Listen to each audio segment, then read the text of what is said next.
England, 1888. Hundreds of large-scale manufacturing plants had opened during this period of tremendous industrial growth.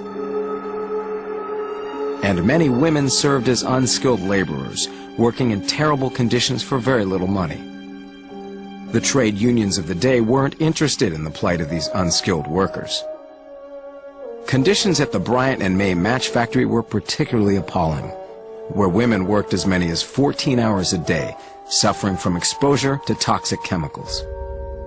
But as miserable as many of them were, none openly protested. Then, one day, an unassuming woman in proper dress with swept-back hair walked in. Her name was Annie Besant. In Victorian England, she was known as Red Annie. I mean, she was there on the barricades. She was passionate for the rights of women. She was passionate about labor conditions. She was passionate about child labor. Besant's involvement with the Match Girls produced a 3-week strike that forever changed the labor movement in England.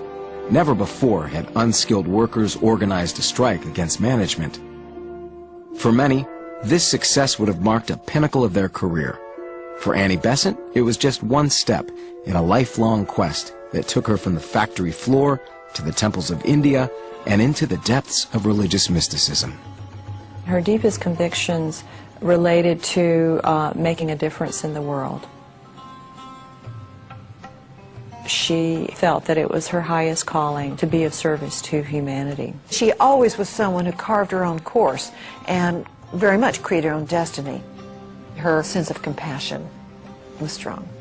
During her long career as an activist, social reformer, and religious nonconformist, Annie Besant sacrificed her family, risked her reputation, and even lost her freedom. She was motivated by a desire for spiritual fulfillment, a quest that compelled her to reinvent herself in both rewarding and surprising ways.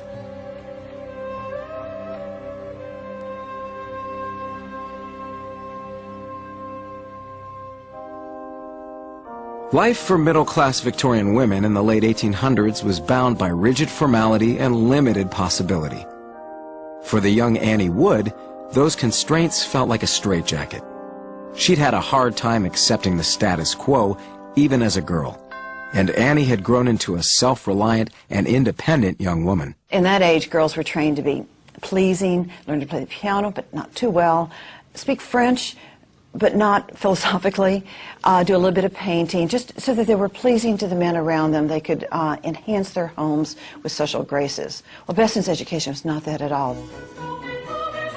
Reading on her own in a friend's library, Annie was a self-made intellectual. She loved the classics and history, and she was particularly drawn to theology and religious ritual. She saw religion as a path to help end the world's suffering. She couldn't be a minister herself. That was not allowed for women. And so she took then the best choice she could, which was a disastrous choice. She married a clergyman. The Reverend Frank Besant, 7 years her senior, was as methodical and austere as his new bride was impulsive and exuberant. Within the first week of the marriage, it was clear as a disaster. She had thought it'd be a great avenue to serve God. She quickly found that it was an avenue to serve tea, which is not what she wanted. I don't think her husband understood her intellectual interests at all. I can imagine him coming home in the afternoon and finding Annie Besant that she's been reading all day and she hasn't done the dishes or cleaned the house, and he's angry, you know, why aren't you being a proper wife? In fact, Frank Besant was a bad-tempered man. Frustrated with his strong-willed wife, he at times struck her, even while she was pregnant. For 4 years, Annie struggled against depression and tried to be a proper wife and mother. But a family illness served as a turning point and brought about a crisis of faith.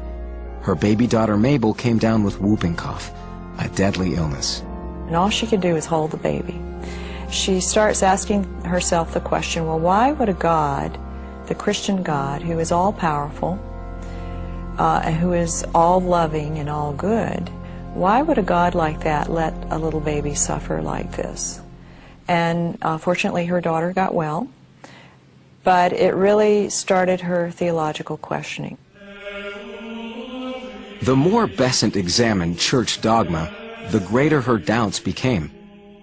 For Besant, the church she had so loved as a young girl now seemed only a source of hypocrisy, an empty ritual. She had lost her faith. I do not believe in God. My mind finds no grounds on which to build up a reasonable faith.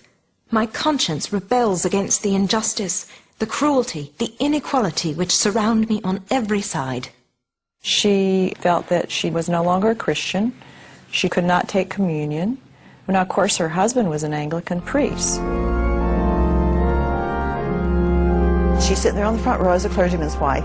Then, time for communion, and she dramatically stands up and walks out and embarrasses him, and he then gives her an ultimatum. Says, you conform or you leave. For a woman to abandon her husband in Victorian England was unthinkable. But despite the difficulties this choice presented, Besant's strong convictions left her with no alternative. At that period, a woman belonged to her husband, and she had no property of her own, could own no property of her own even. In 1873, at the age of 26, Annie Besant moved to London and left her son Digby with her husband. Everything was arranged. I found myself guardian of my little daughter and possessor of a small monthly income sufficient for respectable starvation. I think of all the things she did, this is the point at which she showed her greatest courage.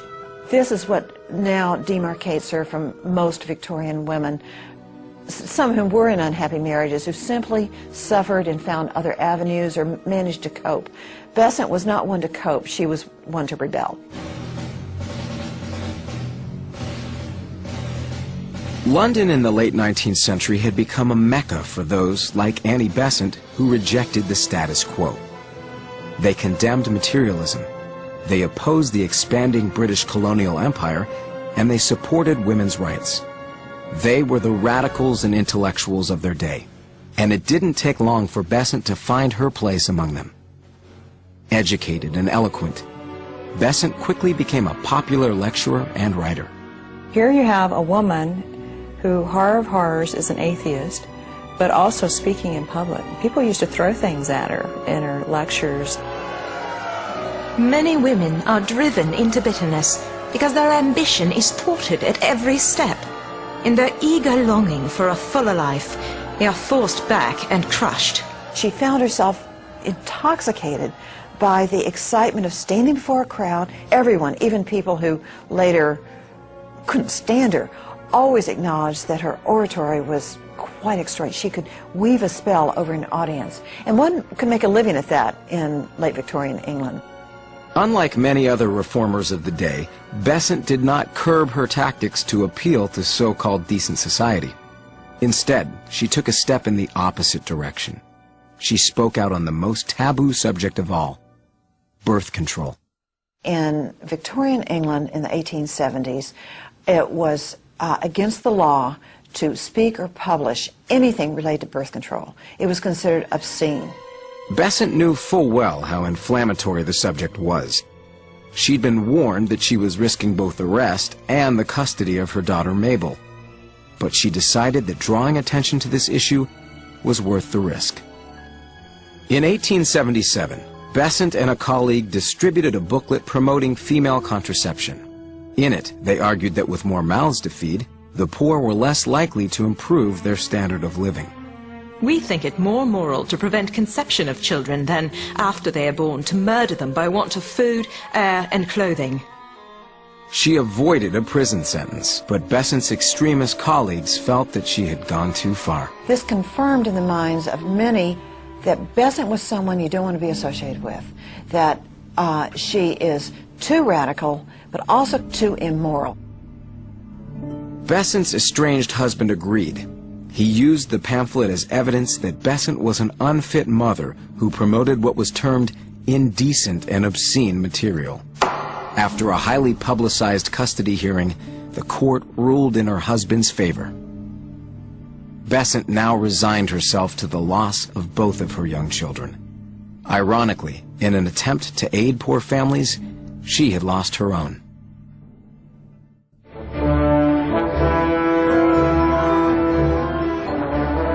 Now left with only her passion and ambition, Besant turned her attention to the plight of young women working in London's newly built factories. Dangerously overcrowded and poorly ventilated, many women lost limbs and their lives to these machines. At the Bryant and May match factory, the chemicals used were deadly, and many employees grew sick and died from bone cancer. Who cares for the fate of these white-wage slaves? Born in slums, driven to work while still children. Who cares if they die or go on the streets, provided only that the Bryant and May shareholders get their 23%? Besant's outrage led her to action. In 1888, she helped organize these young women in a strike against Bryant and May. And after 3 weeks of picketing, the company gave in to Besant's demands. The work week was shortened, their pay was increased, and working conditions were greatly improved. The success of the strike did dramatically strengthen Besant's reputation. Those who loved her became all the more devoted to her. Those who felt that she was, Satan incarnate, now were confirmed in their belief because she was seen as destroying the fiber of English society. At 42, Annie Besant had found success helping to unionize unskilled workers, igniting open discussion on the subject of birth control, and drawing attention to the cause of women's rights. But Besant saw that, essentially, society remained unchanged. Ultimately, she wanted to address the root of all human suffering, and she needed a more transcendent path, one that fulfilled the needs of the soul as well as the body. Annie Besant didn't know that her search was about to come to an end. To an unlikely rebel came an unlikely prophet. Madame Helena Petrovna Blavatsky was a Russian aristocrat who abandoned her husband, smoked cigars, and cursed openly. Like Annie Besant, Madame Blavatsky was a woman of extremes. People either really loved her because there was something very endearing about her, or they hated her because she could also be very abrupt and fierce. Madame Blavatsky was more than just a maverick. She was really a threat, I believe, in a lot of ways. She was challenging the orthodoxy of certain Christian traditions, though she had a lot of people very upset. While in New York in 1875, Blavatsky and an American colleague, Henry Olcott, founded a spiritual organization that promoted universal brotherhood. They believed that all religions, philosophies, and even science could serve as paths towards truth. They called it the Theosophical Society, meaning the divine wisdom of God. Theosophy does provide a method by which different religions can be understood in a respectful manner, can be appreciated for what it is that they have to offer. So it draws heavily on Hinduism, Buddhism, Judaism, Taoism, Gnosticism, Christianity. All of this is in there, and it takes them all very seriously, no matter what the culture. Theosophists believe that all humanity is one family. We're a brotherhood. But beyond that, if there is but one source of life, if there is one life everywhere in the universe, then that life is precious. And to destroy any part of it is to destroy ourselves. You know the famous words of the poet John Donne, "No man is an island, each one is a part of the continent." We're all part of each other. Theosophy does say that the religion that holds the special truths is Hinduism. And Theosophy incorporates as part of its core doctrines the belief in reincarnation and the belief in karma, that our actions today create our own destiny, and our actions today will determine how we are reincarnated. Blavatsky condensed her theories into a book she called The Secret Doctrine. And when it was published, it was given to Besant for review. Her radical colleagues assumed that she would disparage the book. Instead, it overwhelmed her. I was dazzled.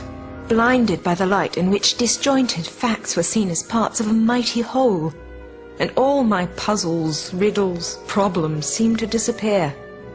I knew that the weary search was over, and the very truth was found.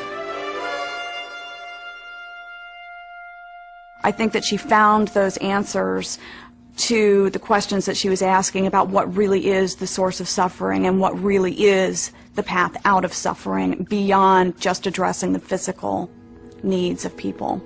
To the shock of her friends, Besant eagerly sought out a meeting with Madame Blavatsky. When Besant met her, she got caught up in sort of the aura of Blavatsky and fell at her feet. She said she felt like a wild animal that has now been tamed. Once again, Annie Besant reinvented herself. She retreated from her commitments, drifted away from her activist colleagues, and devoted herself to theosophy. Having spent 15 years dedicated to improving the working and living conditions of the poor in England, Besant now abandoned this cause, and in 1894, she moved to India. In her idealized image of the East, Besant believed she had found a culture that stressed spiritual growth rather than material gain. India is the mother of religion. In her are combined science and religion in perfect harmony, and that is the Hindu religion, and it is India that shall be again the spiritual mother of the world. She spoke about India in a way that almost sounded like she had been there earlier, and she did come to believe that she had actually been Indian in earlier lives, and it was a bad karma made her British, and that in later lives she would be reborn as an Indian because of her good works in this world. But for her, India was the other, completely different from Britain. Besant's skills as both orator and organizer drew thousands of new members to Theosophy. Every year, spiritual adventurers from around the world flocked to hear Besant's message. It is said that wherever she traveled, she spoke without a note, and she could grasp people. She could really take hold of people. There was a passion in her. But in Besant's calling as a theosophist, she didn't totally abandon her activist roots. In particular, her passion for India carried over to the welfare of its people. During India's prolonged fight for independence from Britain, Besant became one of the few English champions for Indian home rule. As a result, she once again paid a high price for her beliefs. The British government jailed Besant for over 3 months.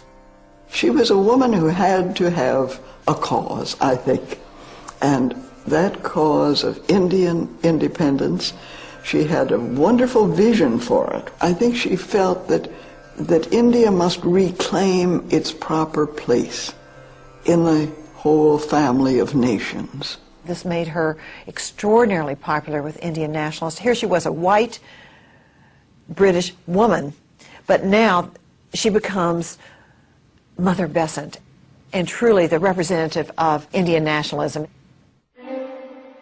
In the early 20th century, tensions were mounting between the nations of Europe. The world appeared headed in a dangerous direction, towards war. And in times of great anxiety, spiritual communities often search for deliverance. In 1908, a rumor began to spread among theosophists. A powerful spiritual messenger was coming.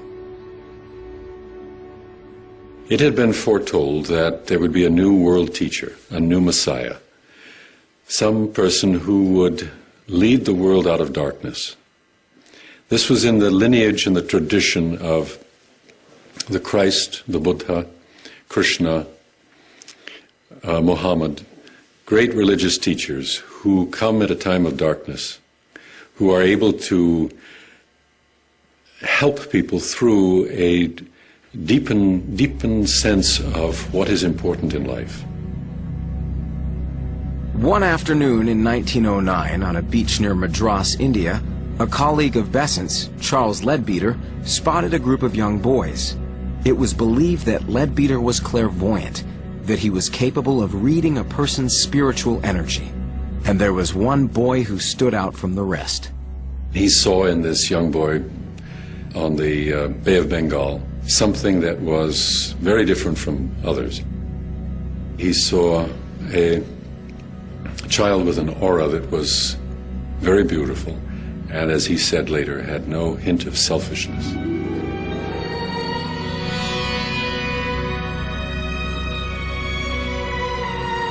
Although he was malnourished and weakened from malaria, Theosophists jubilantly anointed this unlikely 14-year-old the next Messiah.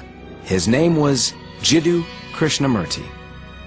Despite skepticism among Theosophists, Annie Besant believed in Krishnamurti and took over his care and education. She moved him into the Theosophical headquarters, and in an effort to retain control over the boy, Besant went a step further. She legally adopted Krishnamurti. She trained him in his role as the world teacher. Interestingly, her training incorporated that he would have spiritual development, but she also wanted him to be trained as a proper English gentleman. She wanted him to go to Oxford, because how could the world teacher actually not go to Oxford? She wanted him to learn to eat with utensils. She wanted him to dress more in Western clothes. For 10 years, Annie Besant groomed Krishnamurti. Finally, in 1921, she decided it was time for him to assume his rightful place. People throughout the world are seeking comfort, but not understanding. Krishnamurti had grown into a capable, handsome, and charismatic young man. And like his adoptive mother, he spoke forcefully, simply, and passionately. Donations to the Theosophical Society flooded in, and the world press couldn't resist covering this unusual story. The expectation of a Messiah always generates that excitement historically. It's actually a good way to attract people to a new movement.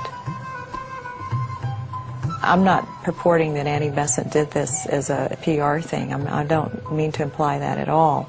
But it would have had the effect of attracting more people to the Theosophical Society. In private, Annie Besant looked after Krishnamurti as her adopted son. In public, as his devoted disciple, she was dedicated to him as her spiritual teacher. I, who have known him from his childhood, who have watched his growth, see the manhood raised into divinity, offer myself to him as disciple, rejoicing to know that I can continue to serve in reverent devotion.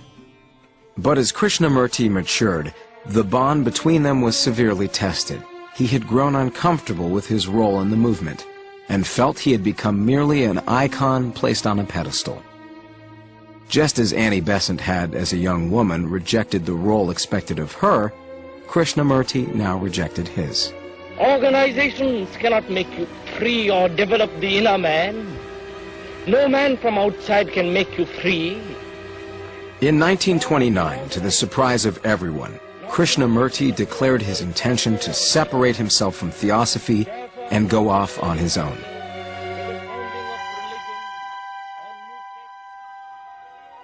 Thousands of Theosophists who had come to depend on Krishnamurti's spiritual guidance were left on their own and devastated. For Annie Besant, the news was stunning.